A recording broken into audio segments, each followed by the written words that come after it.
Kisah Ashabul Yasin. Kisah yang sering disebut Ashabul Yasin itu karena kisah ini ada di dalam surat Yasin. Namun di dalam surat Yasin tersebut namanya berbeda, yaitu namanya Ashabul Qaryah. Ashabul Yasin adalah kisah penduduk kota dan satu-satunya kaum yang mendustakan 3 rasul sekaligus dan membunuh 1 orang yang soleh. Untuk memastikan di mana tempat Ashabul Qaryah ini, terdapat 2 pendapat di kalangan para alul ilmi. Pertama adalah Ashabul Qaryah tinggal hidup di Antakya, Turki, masa Nabi Isa alaihissalam, di mana Nabi Isa alaihissalam mengutus 3 utusan. Namun kisah ini dibantah oleh para beberapa ulama karena Allah Subhanahu wa taala tidak mengadab suatu kaum setelah kitab Taurat itu turun.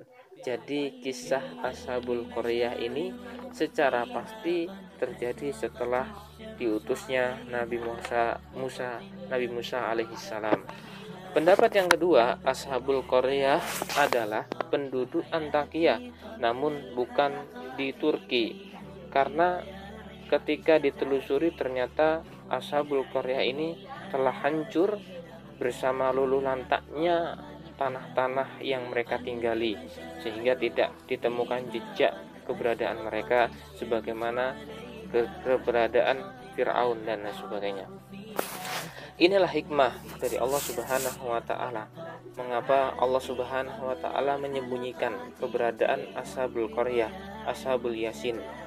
Karena Allah Subhanahu wa taala mampu dan bisa untuk mengadab orang-orang yang durhaka kepadanya tidak hanya di satu titik, yaitu di timur saja, tapi mengenai siapapun, kapanpun dan dimanapun seseorang itu bisa diazab oleh Allah Subhanahu wa taala. Sehingga hikmahnya kita tidak tahu di mana tempatnya, bisa jadi malah di dekat-dekat kita di bumi Nusantara. Lalu kita ketahui bahwa Ashabul Qaryah itu ternyata adalah penyembah berhala, dan itulah identitas kekafiran, sehingga sampai saat ini pun penyembahan terhadap berhala itu terus-menerus dilakukan oleh orang-orang kafir, dan itu benar-benar tidak terputus. Yang namanya menyembah berhala itu terus-menerus. Innalillahi wa inna ilaihi rajiun. Naudzubillahi min dzalik. Mudah-mudahan kita terhindar dari yang seperti itu. Lalu Allah Subhanahu wa taala mengutus 2 rasul, ya. Akan tetapi 2 rasul ini kemudian kewalahan untuk mendakwahkan Ashabul Qaryah ini, ya. Karena di sisi lain keadaan Ashabul Qaryah ini adalah mereka memiliki raja yang kuat dengan antek-anteknya yang sangat jahat. Lalu Allah Subhanahu wa taala mengutus 1 rasul lagi untuk kaum ini, Ashabul Qaryah. Ketiga rasul ini pun saling bersama, saling bahu-membahu dalam dakwah. Bagaimana saling mengasung, bagaimana mereka kembali kepada Allah, beribadah hanya kepada Allah Subhanahu wa taala saja. Di mana rajanya ketika didakwahi, rajanya malah mengancam, jika tidak pergi dari kota ini maka akan saya rajam, dilempari batu. Dan disaksikan oleh penduduk Ashabul Qaryah. Karena penolakan kaum Ashabul Qaryah ini, maka ketiga rasul ini pun menyerahkan segala urusannya kepada Allah Subhanahu wa taala dan pergi dari kaum tersebut.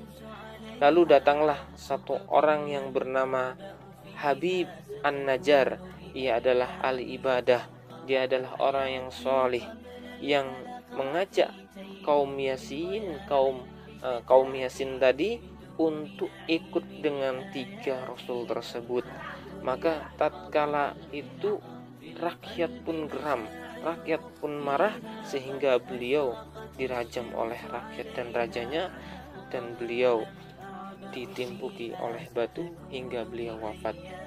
Ada keunikan yang luar biasa tatkala beliau dirajam, beliau masih menyempatkan mendoakan kaumnya, Allahumma hdini qaumi innahum la ya'lamun. Ya Allah, berikanlah petunjuk kepada kaumku ini, sesungguhnya mereka tidak mengetahui. Namun orang-orang ashabul qaryah ini tak tahu diri, semakin congkak mereka, semakin sombong dan semakin kafir. Maka Allah Subhanahu wa taala mengutus satu malaikat, dan malaikat itu berdiri di depan pintu kota tersebut. Maka tatkala itu malaikat yang telah berdiri di pintu gerbang kota tersebut berteriak sekeras-kerasnya, maka seluruh kota Antakia pun luluh lantak dan hancur menjadi tanah. Inilah saudaraku yang dirahmati oleh Allah Subhanahu wa taala, bentuk bagaimana kedurhakaan dan bentuk bagaimana kemaksiatan yang menyebabkan azab dari Allah Subhanahu wa taala.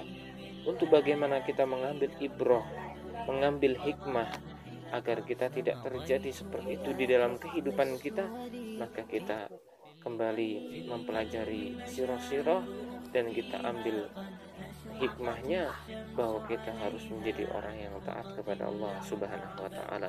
Wallahu a'lam bishawab. Barakallahu fiikum. Mudah-mudahan bermanfaat.